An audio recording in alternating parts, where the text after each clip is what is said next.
So, Seth, welcome back. Yeah, welcome back, everyone. So this is going to be Mechwarrior 5 Mercenaries. We have about 5 minutes for this because this is Seth's favorite game.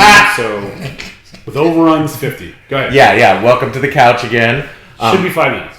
Again, glad to be back. Quick one. Yeah. Don't ignore that like extra time. It's all ads. So, just kind of recap. So, we were talking about Mechwarrior 5 Mercenaries, which came out in 2019, came out for Xbox in 2021, and then it came out a little bit later in 2021 Well, exclusive for Xbox there.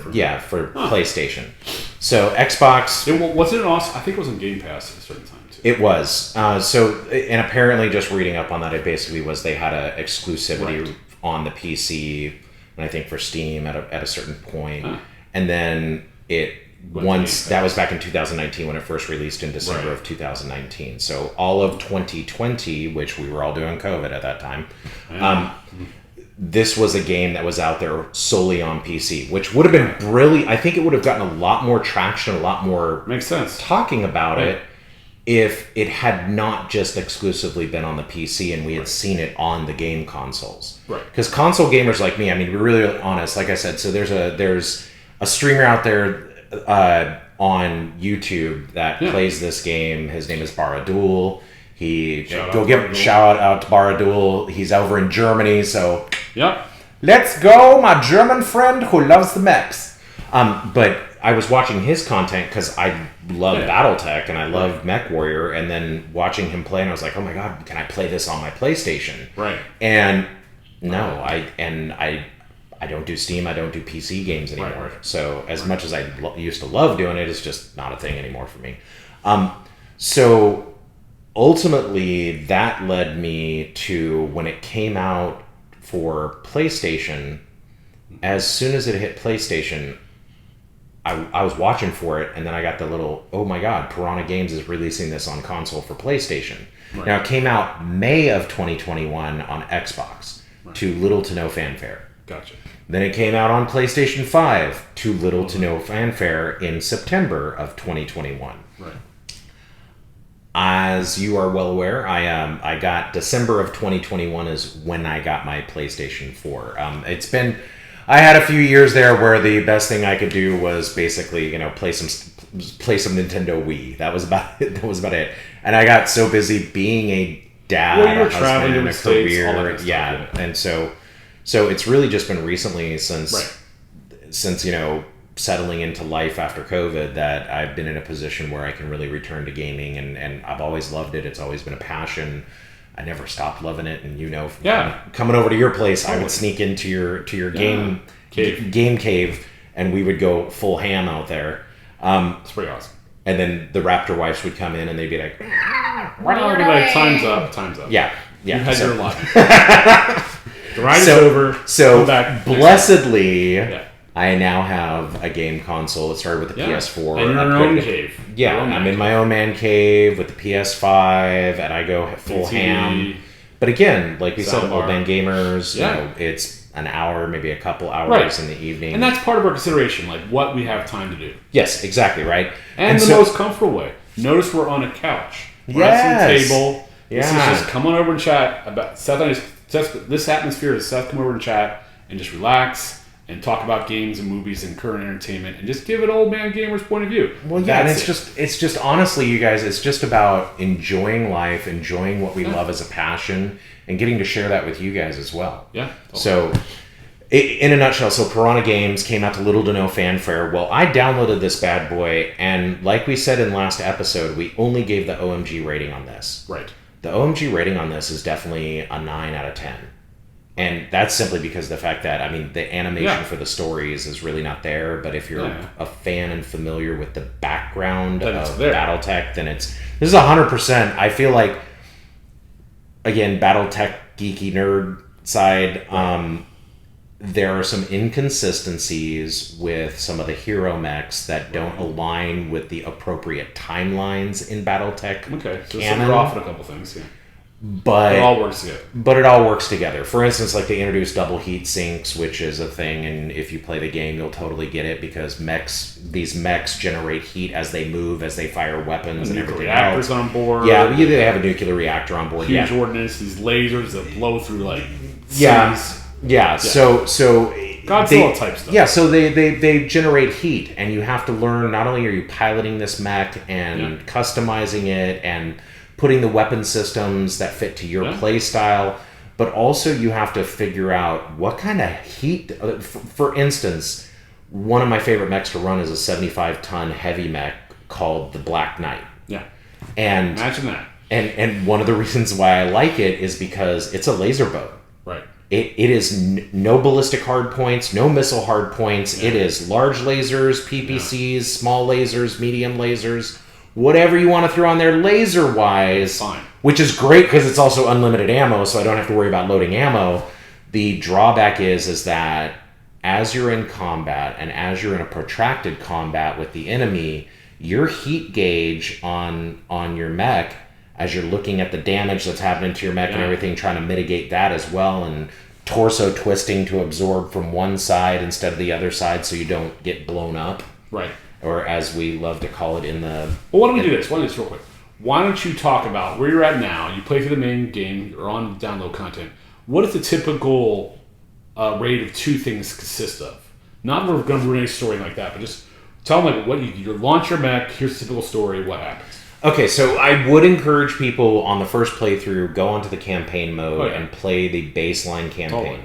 There are 50 mechs for you to play, so it's not like you're going to run out of content to be able to play, or mechs that you can play around with. Right.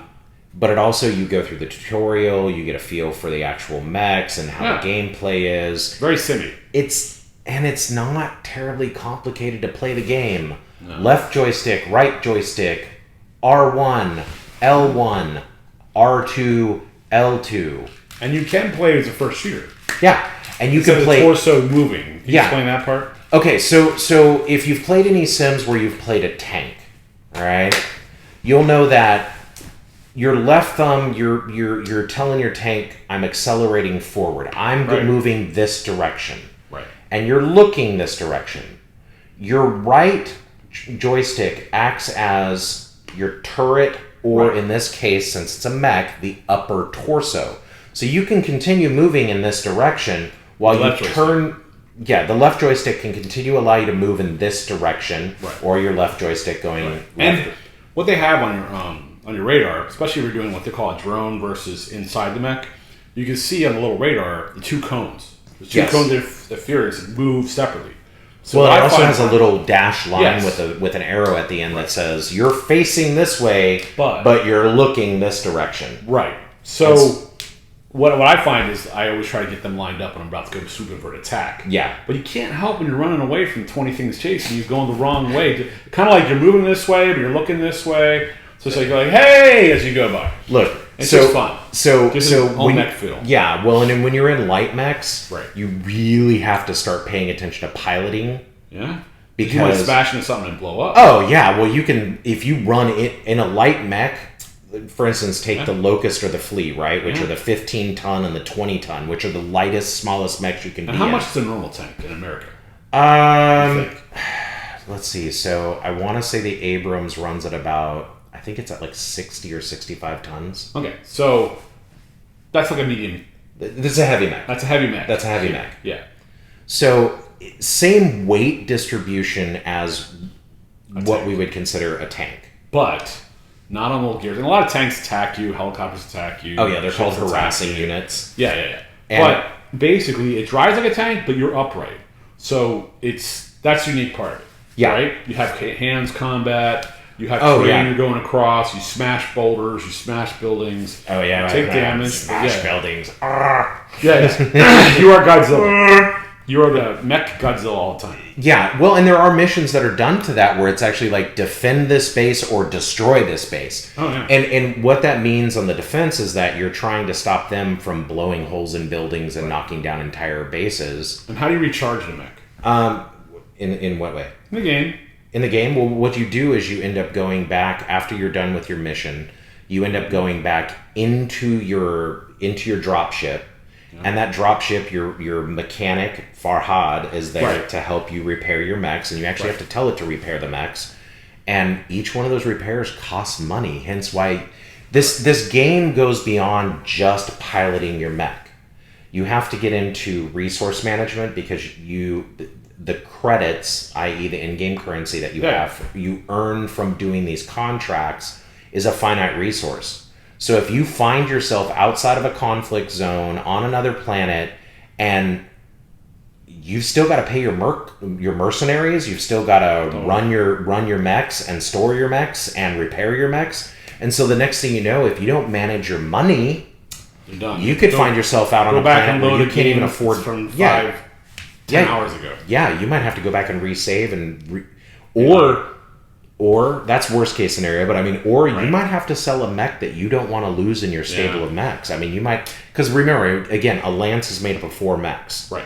But as you progress in this game, the difficulty classes have different tonnages, right? So where one might say, hey, you can only bring 160 tons worth of mechs. Well, that's 2 80-ton mechs. Right. Or it's 4 40-ton mechs. Right. Do I want a full lance with lighter armored, fast mechs, but it gives me more firepower overall? Or do I want to go clump around the field with 2 big old mechs that might get overwhelmed by the units? True. Because there's more of them. Right. Can I manage that? But you may end up finding yourself in a position, which happened to me early on when I started playing the game, because I didn't pay attention to my money. Yeah. And the next thing you know, I'm stuck in a backwaters world where it costs me double to do repairs. I don't have money to repair the mech, and I'm going out in a busted mech trying to earn money to get off without getting killed. Yeah. So I can get off world, get to another planet, do another, and repair my mech. And also, and it's not just one mech, you're doing 4 mechs. Yeah. And you've got 4 pilots, yourself along with 3 other pilots, and then you find yourself having to hire more than 3 other pilots, so you might have to have 5 or 6 in there. There's back cantinas, there's the underground, there's pirate stuff, missions, everything you think is in this game as far as sci-fi stuff. It's crazy. Well, and the best part about this is because it's an open sandbox once you get into career mode, you can adhere and play the actual missions or just planet hop and be your own mech company and just go blast away and Mercenary for hire. Yeah, mercenary for hire, manage a reputation.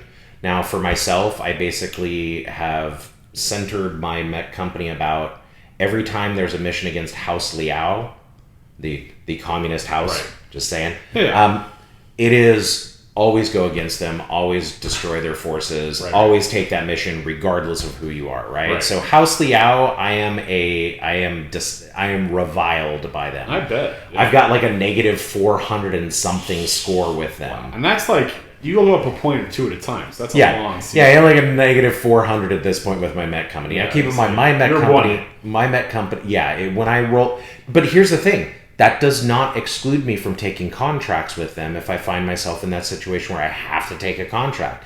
It just means that within the contract negotiations, because you can allot certain points for payout on the contract, salvage that you can get on the field. I mean, that's how intensely deep this gets, which is why I say this is the closest thing to real BattleTech in a game setting, on an electronic game setting. That was their goal.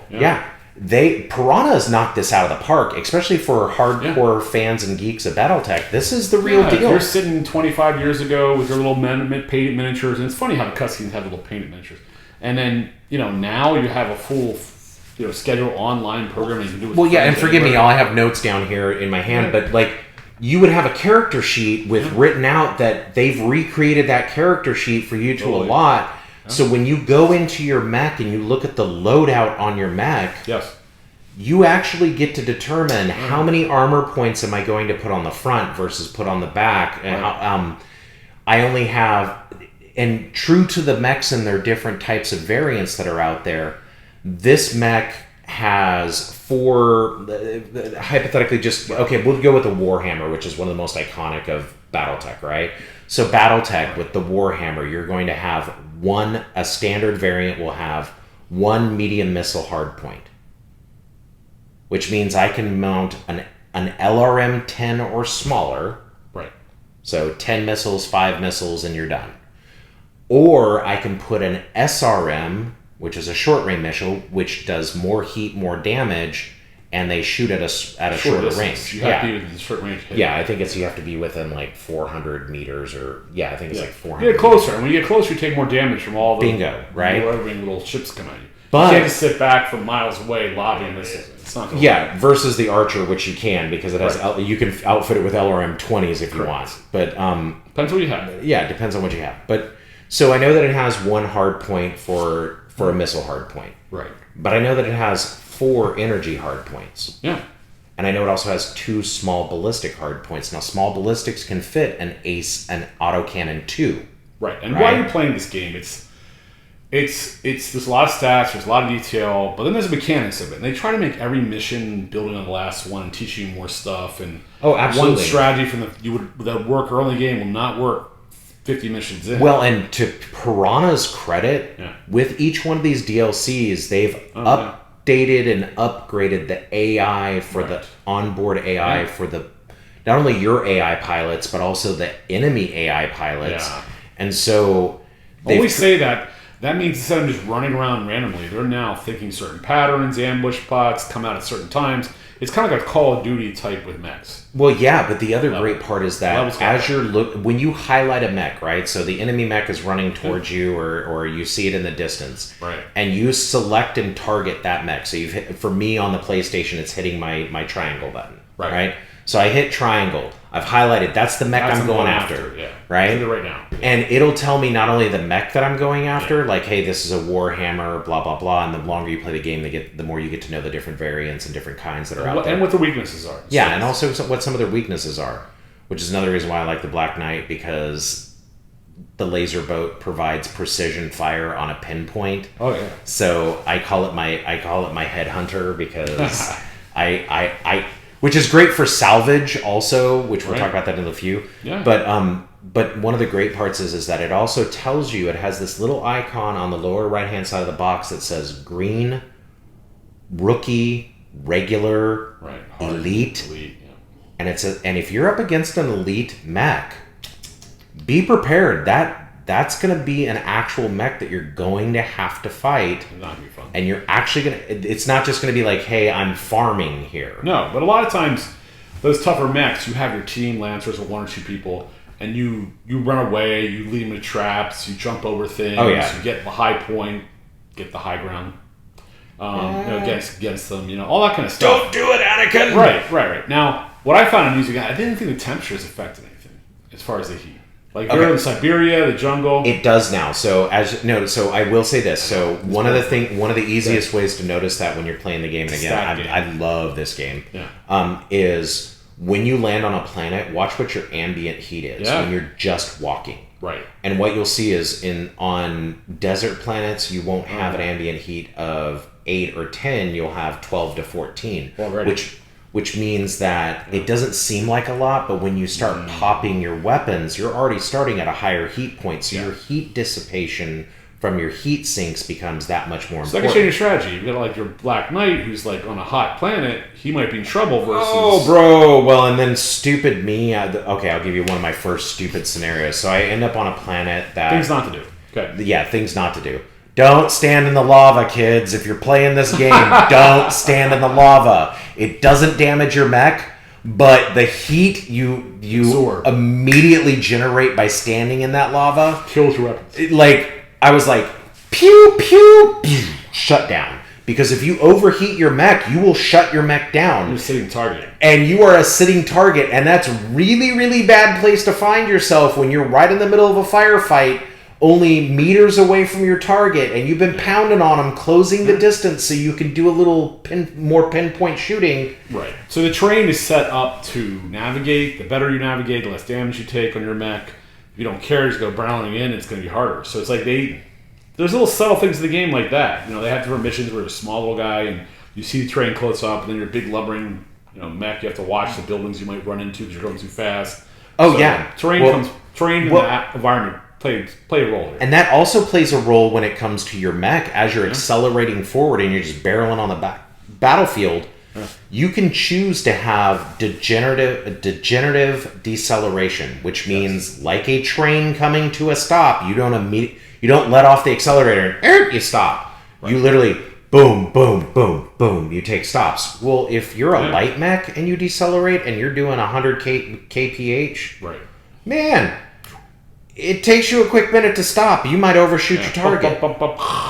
And just the same with an assault mech, the heaviest one you got. You're like trying to like tiptoe up, and you slow it down, and all of a sudden you've come up way short of where you wanted to hit. And you're like, and so you have to move forward. So I mean, there are so many little idiosyncratic. It's like driving a big truck a lot of times. Yeah, exactly. If you ever drive a real big truck in life, it's not easy. It's compared to a small little go-kart. Oh yeah, well the light mechs, the thing I love about the light mechs is that, like I said, those you have to really pay attention to piloting skill, because it's like driving a sports car once you start getting used to these different ones, right? Yeah.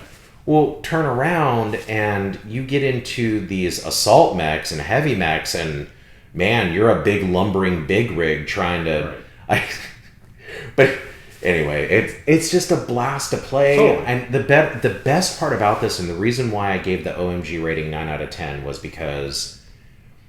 The OMG rating is 9 out of 10 because the fact is that I can pause this game, walk away, come back 2 days later, log back, turn on my PS5. As long as you're not playing multiplayer. But as long as you're not playing multiplayer. Just like any multiplayer. Right. If you stop playing, you've just screwed over your teammates. Yeah. Just saying. But like when you're playing the career mode or the campaign mode, I can pause this, walk away for 2 days, come back when I have some time to play, a week, a month, come back and pick right up where I left off. Yeah. And I can be in the middle of combat and do this. Yeah. And... It's nice.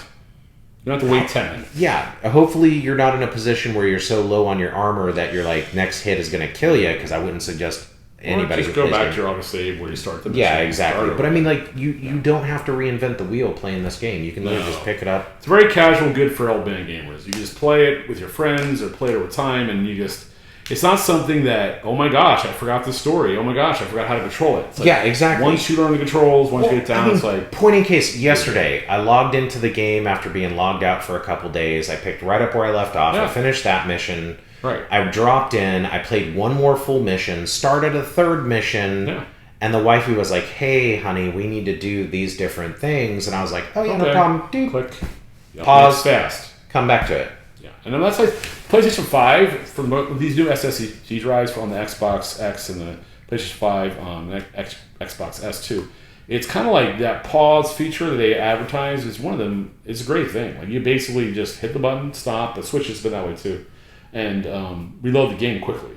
Oh, so yeah. That's one of the features of this generation systems, which wasn't the way it was 20 years ago. Oh yeah, no, God, you would hit pause on the Nintendo, and then you would unpause it, and the game had overheated over that time frame, and now you have to power off, pull out the cartridge, which they say does nothing for the game. But it does. It does. Or the other fun one. Oh, yeah. Knock in the game. Yeah. No, and then you plug in your cartridge, and it's still too hot. Leave the system alone. Let it cool down. Okay, now we can play again. And a lot of those old systems were like tanks, but the one that wasn't was the Wii U. There are a lot of brick failures. People had them for like 6-7 years now, 5 years. They just longer, actually, say 8 or 9 years. They just die on them. And that's the first attempt that did that. Because I don't think the Switch is that way. Switches last a long time, but the Wii U is like, and the Wii's last a long time too. The Wii U is just one of the ones that weren't great. Xboxes, sometimes the CDs go bad. The PS3 was notorious of having lots of problems. Same with the Xbox running red, all that kind of stuff. So we're at a time when things are pretty steady. Like my Xbox X and my PS5, no issues. Yeah, my PS5, I've had zero issues. The only time I've ever had issues is if power goes out at the house, or you get a power surge and it flips off and comes back on. The only bad thing about when you would buy a PS2 for its DVD player, it's a good DVD player. It's not the best, but it's a good DVD player. When you bought a PS3, it was an okay, pretty good DVD player. Xbox One, good DVD player.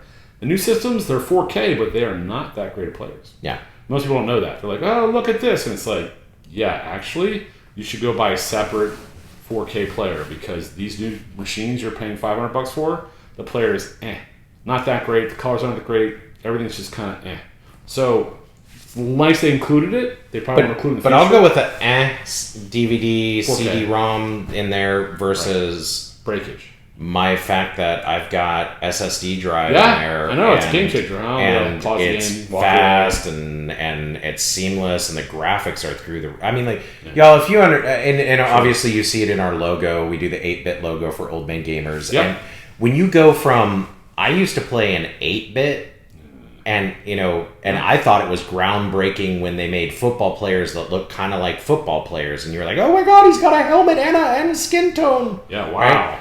Right? To now we're at a point where it's photorealistic. It's photorealistic cinematic.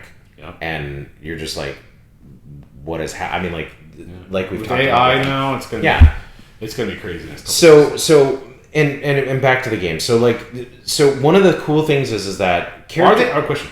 In your research, are they making another Mechwarrior 6? Like, what is going on with their future? No, right now they're working on downloadable content and keeping the DLC. Doing this. They're milking it. It's a live game kind of thing. Well, it's a live game, and I think one of the things is that... Off of download well, and I think also what they're looking at is the fact that as they add DLC and they expand this game's footprint, it's kind of like with World of Warcraft and these other games that are Sky. It came out as a bad game. They keep making it better and better and better. Well, and this wasn't a bad game when it came out.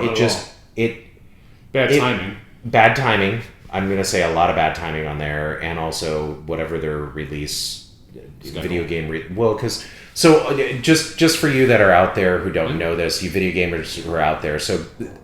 While you have AAA game related releases that come from like Bethesda and Sony, you've got Microsoft and Xbox, right? You've got Activision just got bought out. You've got Sega. I mean, the list goes on and on. So these big, huge mega Nintendo. Right. I mean, not to ignore Nintendo at all, because that's the That's the remaining granddaddy, because I don't know any Atari stuff that's out there right now. There is, but they're might get bought up another company. But they're so like Nintendo Studios, right? These are the game development studios that build these games. So Piranha built this game on license from the folks who own this. Now, what does that mean? That means they licensed the intellectual property to be able to do this. They paid for it because they enjoyed Mechwarrior and they decided to make a really kick butt game, right? Right. Well, turn around and what does that translate to? So what happens is these game studios that are not major game studios, Bethesda, Activision, Nintendo, Sony, they find themselves in a position where here they've got this team of programmers who have made this beautiful game, but how do we get it to the public? And so they partner with game publishers. And these game publishing houses may have an interest in Xbox. Right. Microsoft, obviously, a lot of reasons, like Halo, the reason why Halo is only found on the Xbox and you can't go get it on PlayStation 5 and you can't go get it on PC is because that is... Can you get it on PC now? Oh, yeah. Okay. Xbox and PC are synonymous. Well, that makes sense because Microsoft has PC as well. But my point being is that the reason why there's limited streams that these games are published on is because they have an interest in those platforms. There's also a reason why Nintendo only does to Nintendo. Mario, you can technically play it out in PC world, but Mario lives in Nintendo land. Yeah. And you better have a Nintendo if you want to go play Mario. Totally. Halo lives in Microsoft land. God of War and PlayStation. Yeah.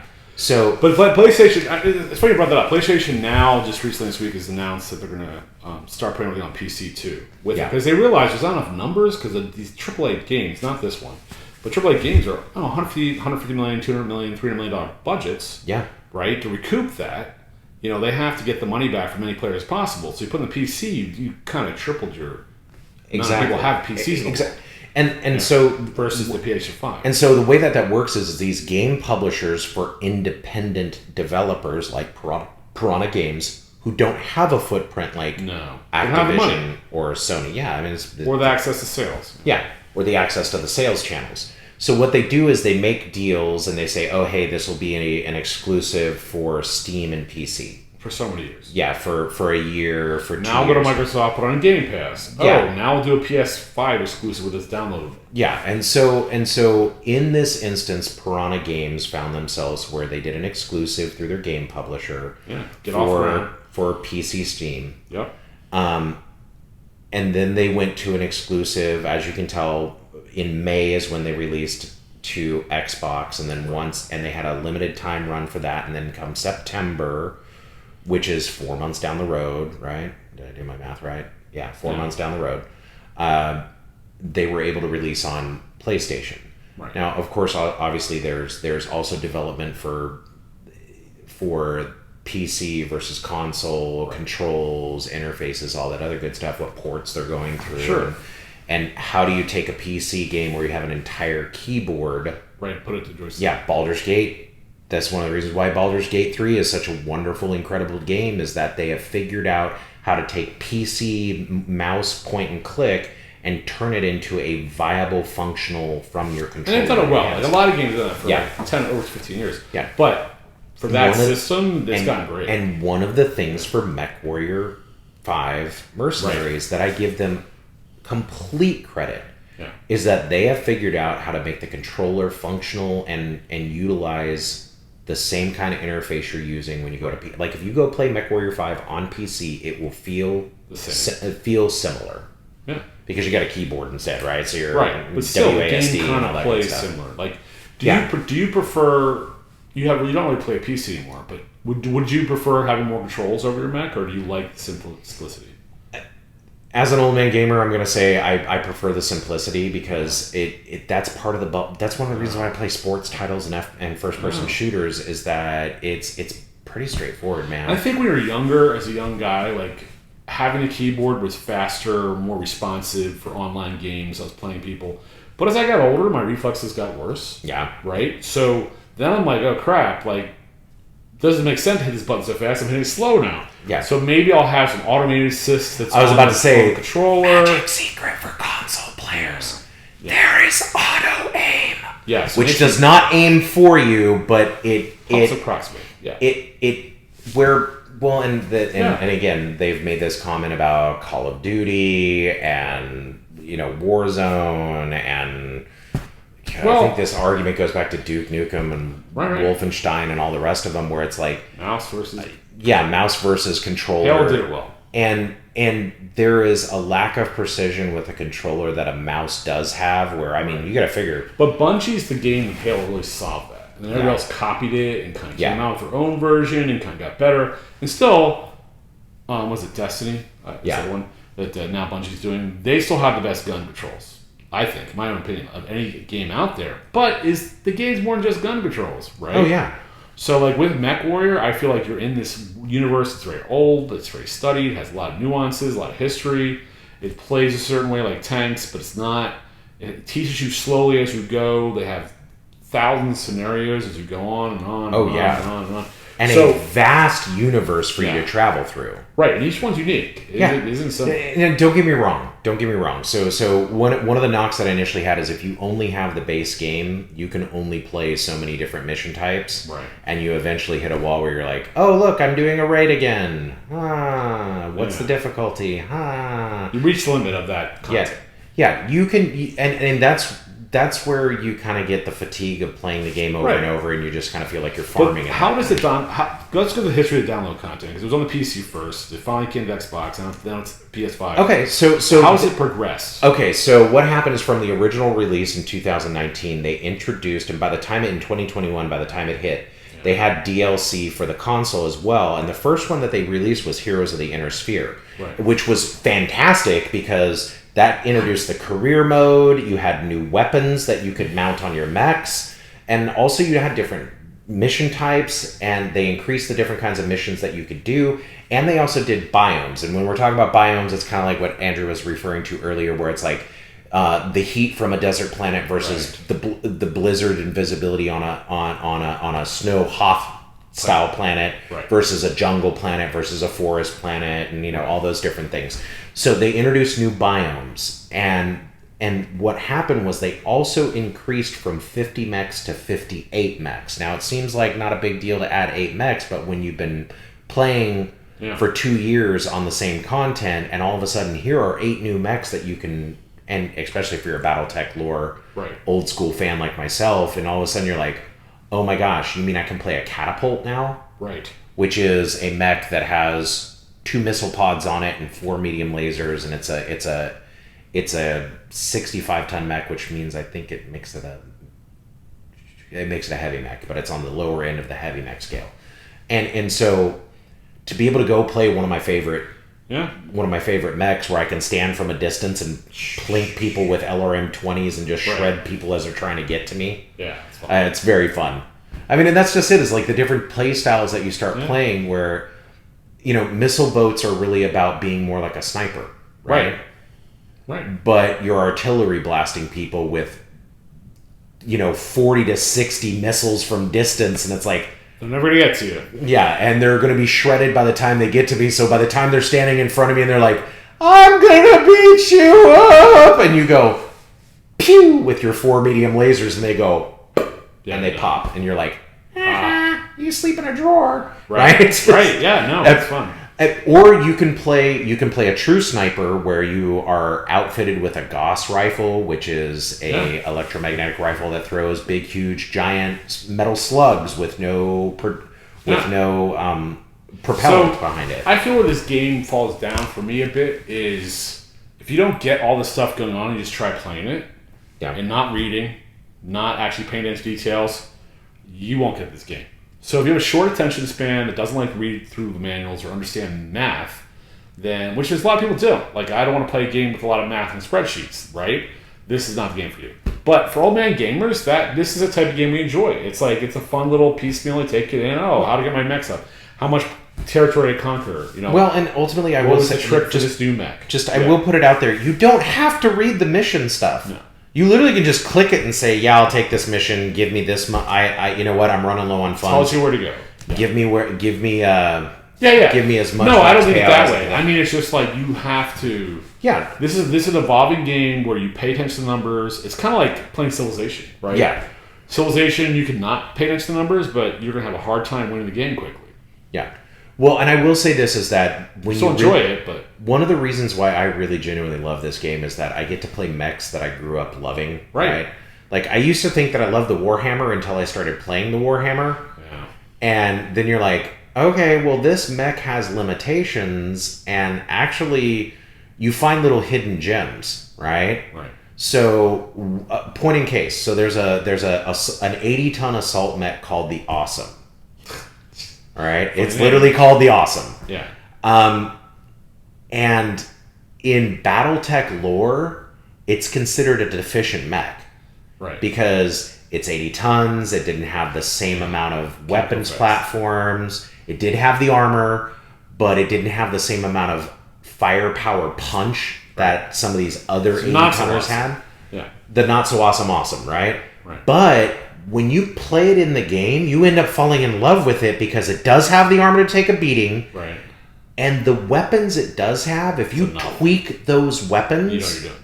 Yeah. And you start learning your piloting and gunnery skills. There's the fun part. He just said two things. If you tweak those weapons and you learn your gunnery and firing part, so there's things you have to do in this game to enjoy it. So my advice to enjoy this game is go watch, what's that guy's name again? Baradul. Watch Baradul. Spend about 20, 30 minutes watching that stuff, then play the game. Yes, I agree with you. Go watch some online content creators like Baradul. Recommendation for Mech 6 is go hire Baradul to do like an introductory hour for people. Stupid. If he would do that, I will tell you this much. There goes $100,000, baby. He's German and his content is in English, though, and he's fantastic. He's very fun to watch. Some of these game companies should learn, some hire level designers and then become part of their company, and while their next game is so much better. So, they do pay attention. And I give Piranha because they are a gamer company. They're a game design studio that has gamers in the company. Right, but you say you're a game company, you're 150 people, 200 people, whatever the number of that, 50 people. Oh, yeah. They don't want to say the person in the tutorial section should go hire this guy on YouTube, right? But they should, because there's how many people on YouTube, percentage-wise, where they hired somebody from a pool in their town, local, on Zoom. They found the person, he's good, but he can always get expert advice from somebody else. And I feel like any true professional learns from everywhere. Oh, right? yeah. And at no point would be my ego says I have to write a tutorial. Be like, you know what? Let's have a guest tutorial in here. I remember Forza Horizon, Forza Sport brought in Top Gear people to do their entry and stuff like that. Fun. There should be more of that. So for this game, I feel like it's lacking that. It has good tutorials. Yeah, like a beginner's guide type thing. It walks you through stuff, but you need a real nerd sense to break it down and simplify it for you. Not keep it complicated. We go, okay, this looks complicated, but let me make it easy. I mean, like, we could do a few of those with myself because I absolutely adore this game. I've been playing it since... Maybe we'll.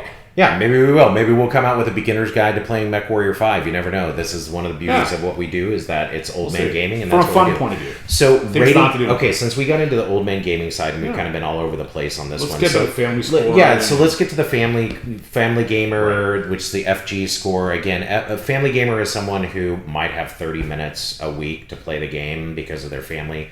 Maybe an hour a week. But, because they work, but they might have to play and then Nintendo Switch Nintendo game with their little kids going, okay, I got an hour to play Super Smash or some other games. The latest Nintendo game, can't remember what it's called now. But anyway.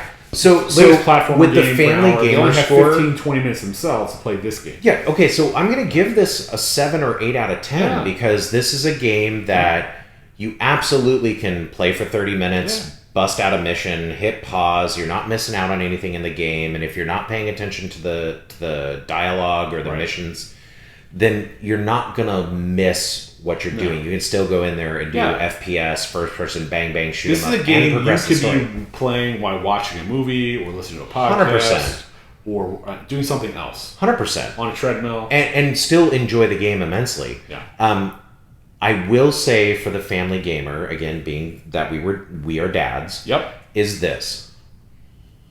If you are going to play this game with your kids, there is no blood and gore in this, but there is some war crimey moments where you're destroying cities and they're like, oh no, you've destroyed our habitat pod. There's women and children in there.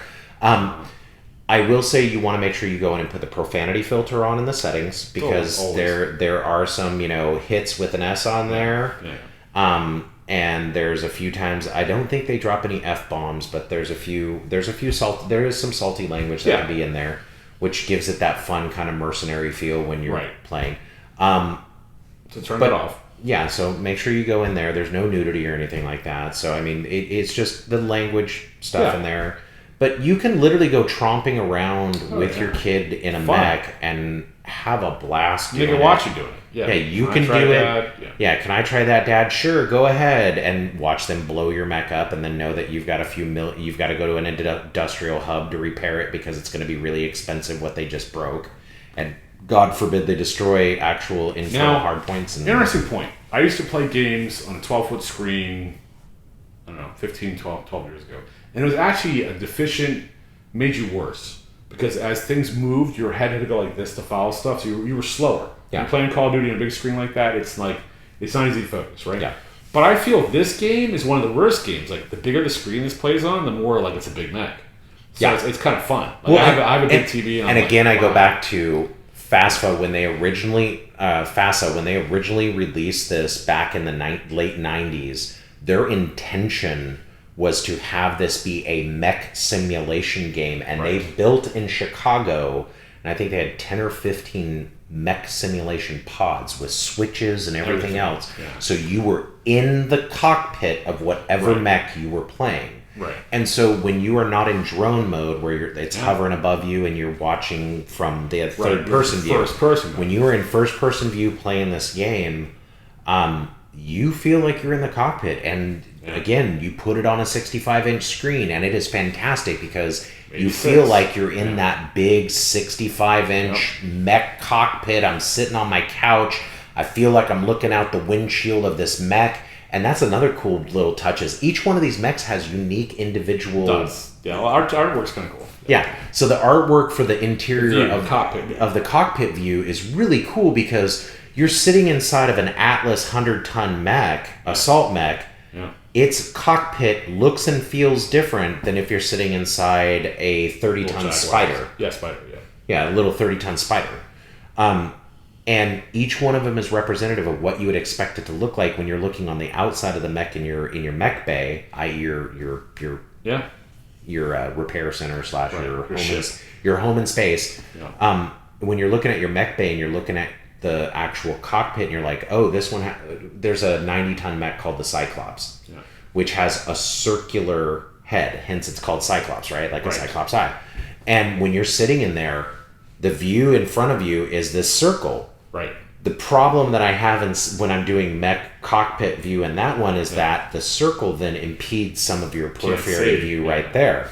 So, I mean, there's all sorts of cool little touches like that. Totally. So, I mean, they've done a great job. True to the lore. And back to the family gamer, I'm going to say I give this an 8 out of 10 just simply because of the fact that this is 100%. All the room, it's not going to hurt anybody, it's not going to be a negative influence. Yeah. If anything, it's more like, how's that work? How do these, like, nuclear reactors power this thing? And oh my gosh, look at that building crumble. How's that happening? Oh yeah, well then physics on this, and then you can get into it with your kiddos about things like, oh, do you think we should put a large laser or a medium laser? Right. If you put all medium lasers, is that a better option than putting two large and a medium? And you can do your weapons groupings and chain fire and all that other stuff to manage. Go through the progression of the download content, and you haven't played. Well, and then we have the single gamer.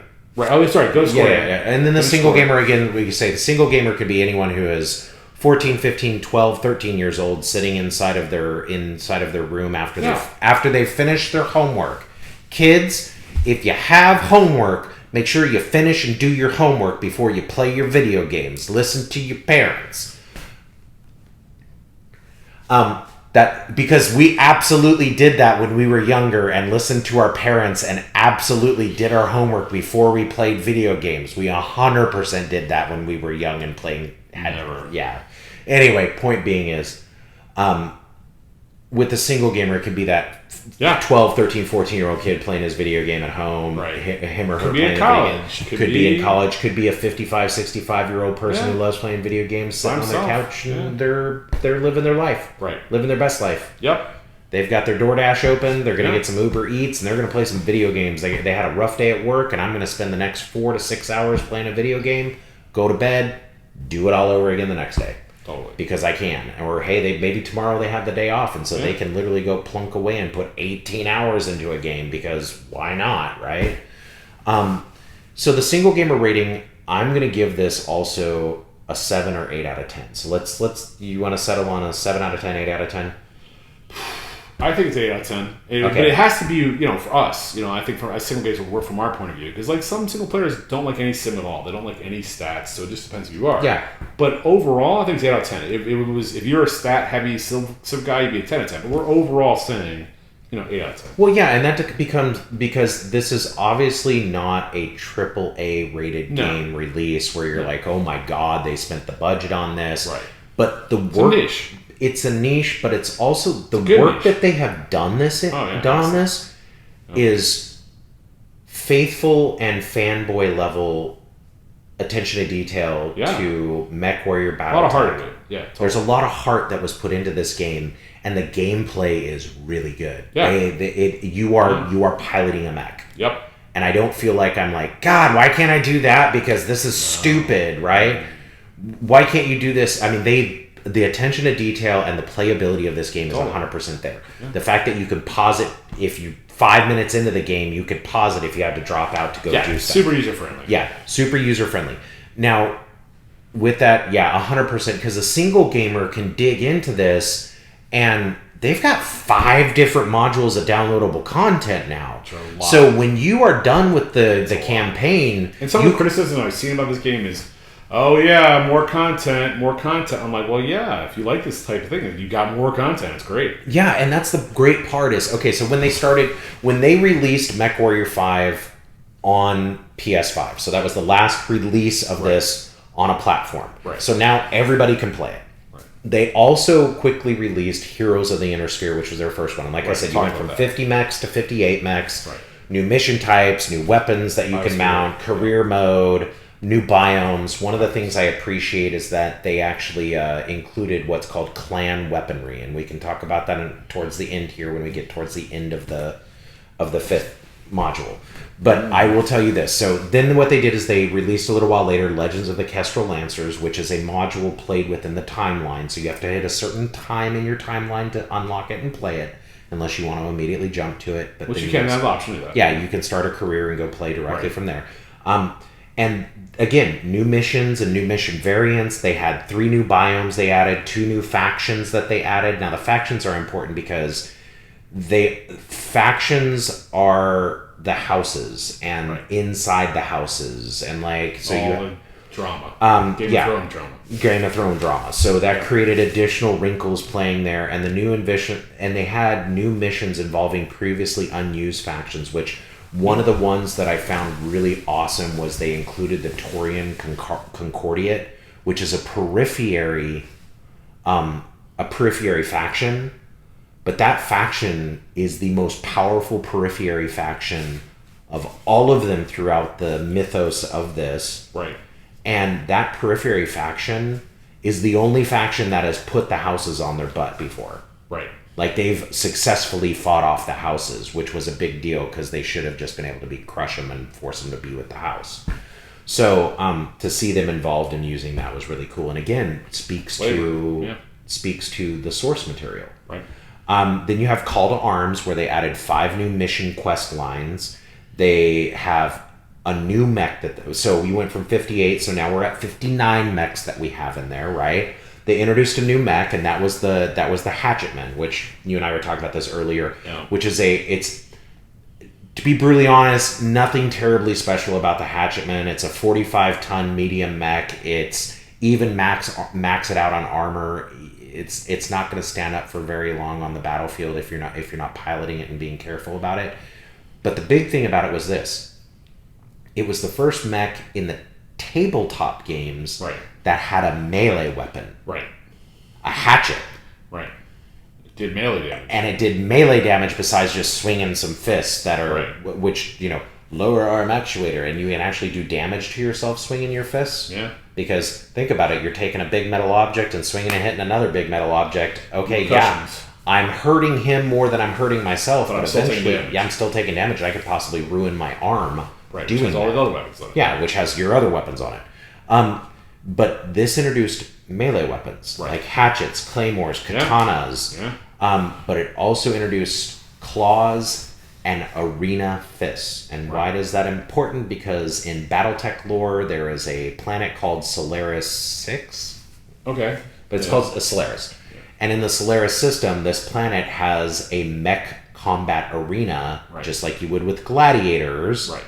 And that's what they do there. They fight mechs and you gain glory, just kind of like we have football. And think for those of you who are old enough to remember this, American Gladiators. Well, I think the Hulk movie. Yeah. Avengers. Yeah, think the Hulk movie. Yeah, Thor Ragnarok. Right.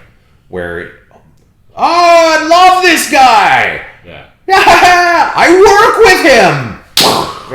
Hulk smash. Anyway, but totally. And then from there they had so that was Call to Arms, where they introduced the Hatchetman, but the reason why that was great is it introduced that you can actually mount melee weapons on your other mechs, right? Which is fantastic because now you can have a Black Knight running around with a claymore, which is really cool because now you have a Black Knight laser boat, and if you get close, you actually have an actual damage, big giant sword to use. Think Pacific Rim type stuff. Which with big mechanical machines, it changes going over terrain. It changes some of the strategy, and AI has to adapt to that. Yeah, exactly. So it's not just it's your attack mode. It's like how does everything else affect the strategy, the playstyle, all that. Oh yeah. Well, and so then they came out with their fourth one, which is Rise of Rosselhog. Now, why is that important? Is because the Rosselhog, it's space Vikings, right? Like Rosselhog is space Vikings. It's Nordic space Vikings. Yeah. And so the Rosselhog Republic rose up from a Frozen Planet? No, it was So think of, again, I'm doing this because that's what you said. Vikings. Something Frozen the movie. Yeah, no. I'm doing this because the inner sphere is made into a rough sphere, and each one of them, like we were talking about, is segmented out to the different factions, the different houses. Star Trek we talked about. It's like the Klingons, the Romulans, so the Neutral the Zone.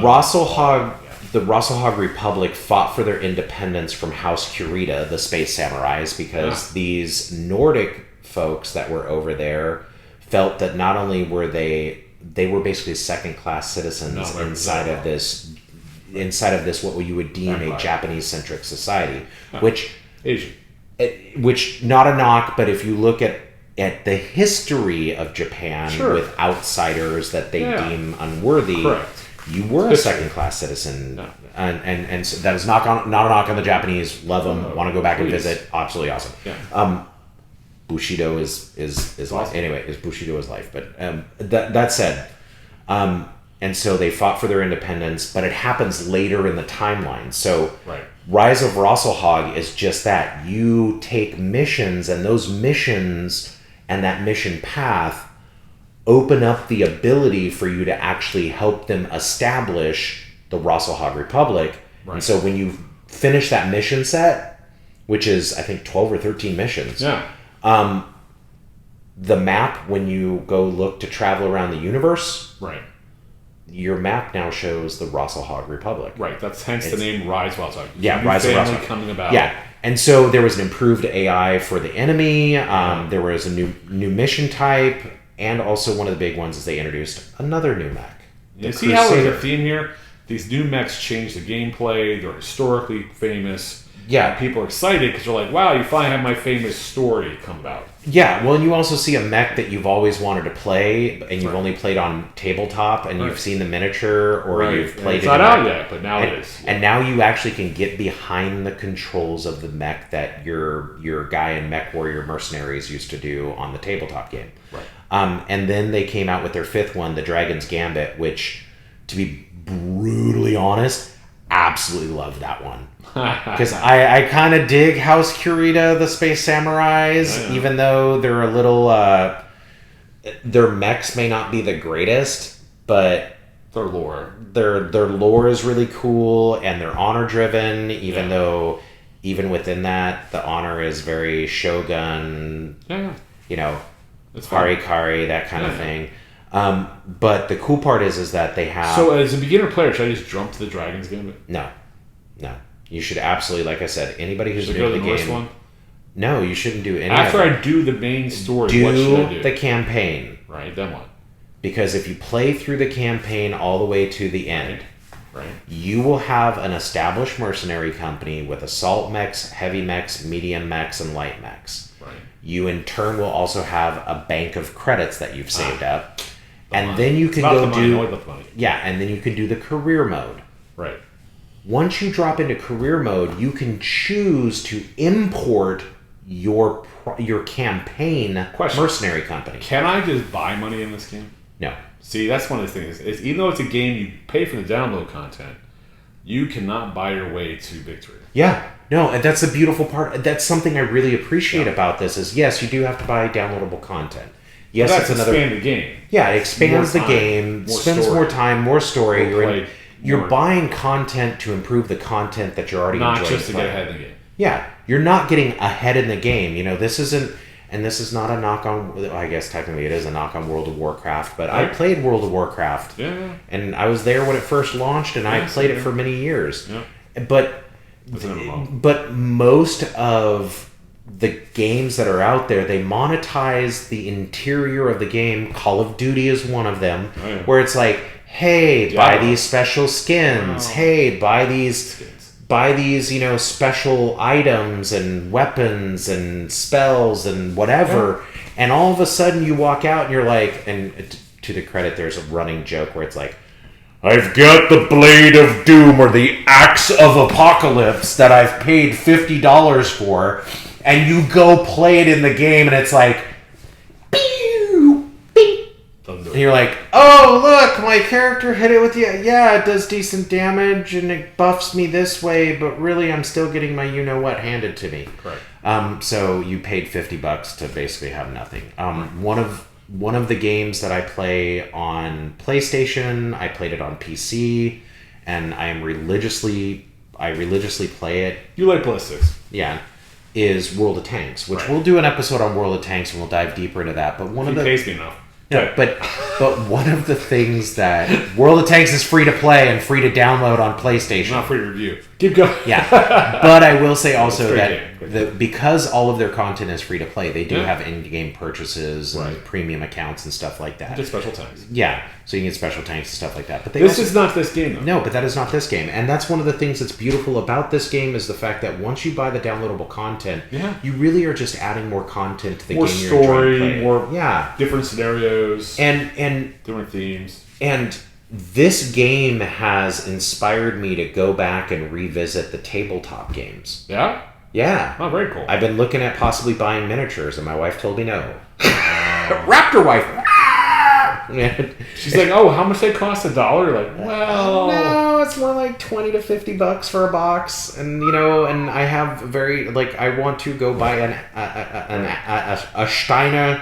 House Steiner Scout Lance, which is 4 Atlases, 100 so obsessive person on this side. Little bit when it comes to this. Person who likes Mechwarrior over the years and just enjoys it, not for the obsessive part, but just enjoy the mechanics of the story. I mean, I still enjoy it. In my head, I'm also thinking of my Mechwarrior characters that I used to play and my buddies when I was. So this is from background. Seth has a huge lore and playing the actual physical game.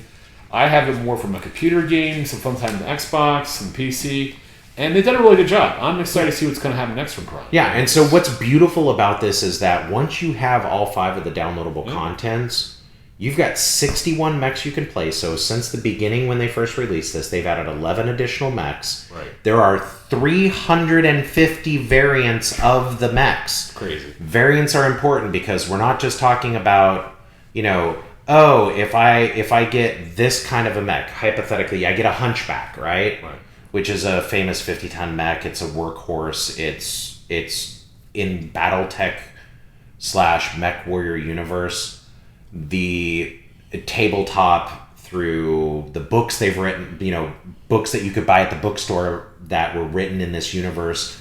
The Hunchback is legendary simply because of its simplicity. It works. Its armament, its armor when you go out on the field. It is just a workhorse. It is the Toyota Camry of mechs. Right. Why do I say Toyota Camry? Because any adult out there knows that if you buy a Toyota Camry, it's not flashy. It's not. I mean, you can spruce it up and make it really nice, or you can also just buy a used one with 100,000 miles on it and it just keeps going. And you can beat the living tar nation out of it, and when you beat the tar out of it, it still keeps running and keeps going. So the reason why I bring up the Hunchback, though, is because there are 5 to 8 different variants of the Hunchback. Yeah. From one has an autocannon 10, one has AC5 LBX, which is basically an autocannon 5 Gatling gun. It's awesome, I love it. You can have an AC5 burst fire. You have other ones. You have 6 medium lasers. The reason why it's called a Hunchback because on its right shoulder is a big hunch, and in that hunch is the autocannon or your main gun, which is also a potential weak point on that. Just saying. Yeah. Aim for the right shoulder. Aim for the right shoulder and beat the hell out of it until you see it break, and then all of a sudden it's left with a small laser and a couple medium lasers. Well, Seth, we're rounding the end of this section on this. Yeah. So what are your parting thoughts for this game? My parting thoughts for this game is, 1, the OMG rating, we're giving this a 9 out of 10. Oh, yeah, totally. Yeah, because this is totally one you can plug in, play, and walk away from and live life and do your thing.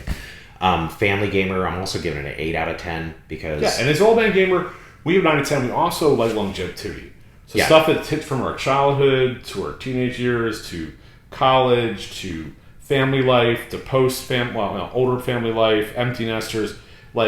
If something is brand new when we hit it, we're going to score. But if something has that depth to it, this was a role-playing game. This is many iterations of the different systems. And they did a good job. Yeah, and I think, again, with the Old Man Gamer, it's the fact that Flavor. I can download this game, get all the downloadable content, and play this game and continue to play this game, not have to learn new controls, not have to... It's a keeper. Yeah, it's a keeper. It's one of those ones that you can go back to and play, 2-3 years down the road, and you're still going to enjoy it. Yeah.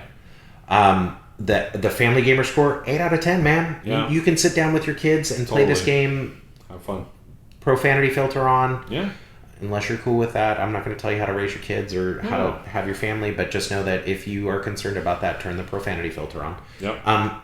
But you can absolutely play this game, and you're not blowing away another human character. You're shooting a big giant armored vehicle. Robots versus robots, basically. Yeah. So it's a little more suitable in that aspect if your kids are playing shooters and you like playing shooters with your kids. And some games are dark. I mean, this game could easily have been dark. It's not dark. It's not sitting there. It's not Warhammer Dark. Let's put it that way. It's not going to say. Like, the flavor of this is not an evil sense going on. Like, you are fighting the good. There's different shades of gray, but it's more a military type game. Yeah, you're a mercenary company for hire. You're making money. You're playing mechs, and you go around and you can ignore the politics between the houses because that's between them. You want me to go raid that planet and go get you back a bunch of stuff? Well, then, okay, cool. Yeah. To quote an anonymous Napoleonic soldier from the Napoleonic Wars, ours is not the reason why. It's simply just to do or die. Right. Period. Right. Show up, do your job, go home. You're a mercenary. You don't have to worry about it again. Yeah. So it's more a military style game. Oh, yes. Which reminds me, as you're doing your missions, if you are paying attention to some of the dialogue, when you are doing some of those missions against certain factions. Totally. You can be approached in mid-mission as you're doing these chains of missions, mid-mission, and the other side may approach you and say, hey, what you're doing is wrong, and we understand you're a mercenary company, we don't want to war, no war on you, but betray the people who you're working for and work for us, and this is the reward we'll give you for doing that. Right. Rah, come work for us. Sometimes it's a good bet. Sometimes it's not a good bet. And if you betray one, then you could lose more than the points you normally would make back. And then you got to do reputation recovery and all sorts of stuff. Anyway, so Family Gamer, 8 out of 10. Rock and roll. Absolutely a good game. And then Single Gamer, 8 out of 10. Yeah. And if you like games where you can get into like managing your mech company and tweaking your mechs and your armor on your mechs and the loadouts on your mechs for what kind of weapons you like to run and all that good stuff. And you can really just kind of dive into the story or just dive in and go do some first-person shooter. And one thing we didn't touch on very much was this. The other great part about this is they now have a co-op mode where your buddies, we can log in together, and as long as you have my mercenary company code, which is up in the upper right-hand side of mine, you're in my world, driving my mechs with me, and we go. And we go out there and we just go start pounding mechs together and doing missions and having fun as friends. And we'll have that on a future show. Yeah, future show. Who knows? Maybe we'll do like a Patreon or something like that. And my thought on this is we're doing games that have longevity, and this is one of them. Yeah. So we want to go out there and just give you a flavor of it, let you know what we think, and something might be overlooked gem you might enjoy it. So. Yeah. So ultimately, at the end of the day, 8 out of 10 for the Single Gamer, 5 out of 10 for the Family Gamer. So the SG, 8 out of 10 for the Family Gamer. 8 out of 10 for the Family Gamer. So FG, SG are both 8 out of 10s. But our score is a 9. Ours a 9 out of 10, just because the nostalgia aspect. Right. Also that's what I say. The nostalgia, the history, the time. And you can just turn it on and turn it off. And those are our ratings. Yeah. At the end of the day, obviously, I'm a huge fan of the intellectual property. I grew up with it. I love it. But and the way it's implemented. But I'm also going to say that, the way that this is implemented and the way that they were true to the source material. Totally. As true as they could be. Right. At the time. And the budget. And the budget and everything else. And it's just fun. Yeah. The game is just fun. Would you want to see a Japanese developer take this on and make it like $300 million game? Oh my lord. I would love to see Piranha Games take this on. No, I'm not. I wouldn't wish that on Piranha Games. I'm telling you, I would love to see Piranha Games have a major development house want to make a AAA game out of this. So come here and say, hey, by the way, buddy, here's your budget. My lord, could you imagine if this was on VR for PlayStation or for Xbox? Could be soon. I mean, you're talking about you could sit there with your controllers and your goggles in, and now you're talking about you can look around the entire, but as you're doing this and you're doing this to actually... Good VR game. But how much money is in that right now without Apple support? Yeah, exactly. Well, I get that too. I mean, but that's what I'm trying to say is that this game, the sky's the limit, and I'm very, very pleased and tickled with what they did with this to date.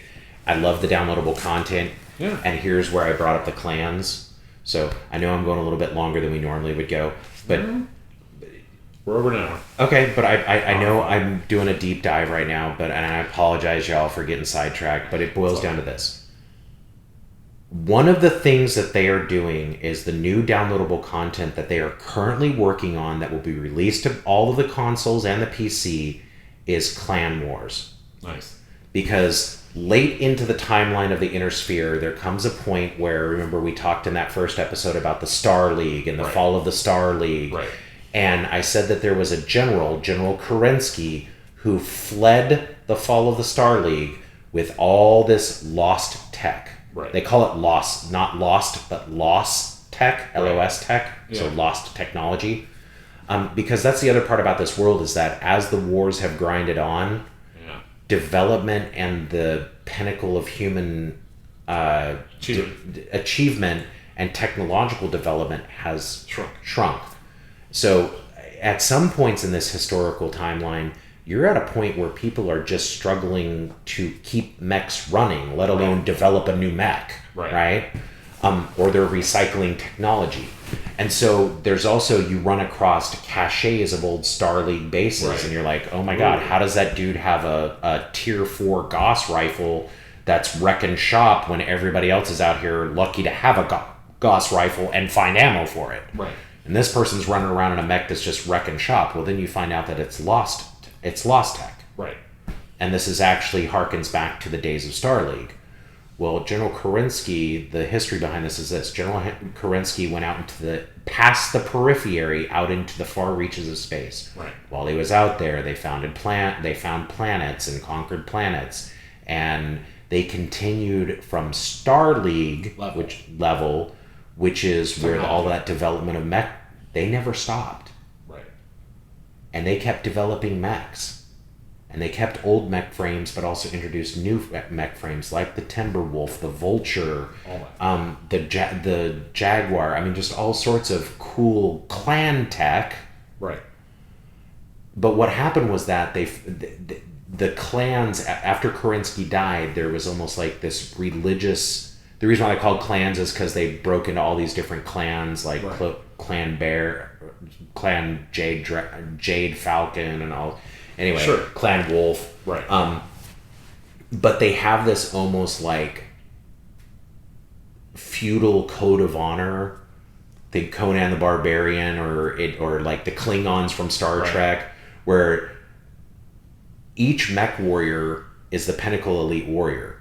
But even amongst their own, they have a caste system. DLC, you'll start from there. Yes. In that world, it's one of the clans. Yeah. And you actually can play as a clan member. Or if you are in your career mode as an Inner Sphere, which is where you originally been playing through this whole time, then you may end up against the clan, fighting against the clan, and their mechs were superior to the Inner Sphere when they did the...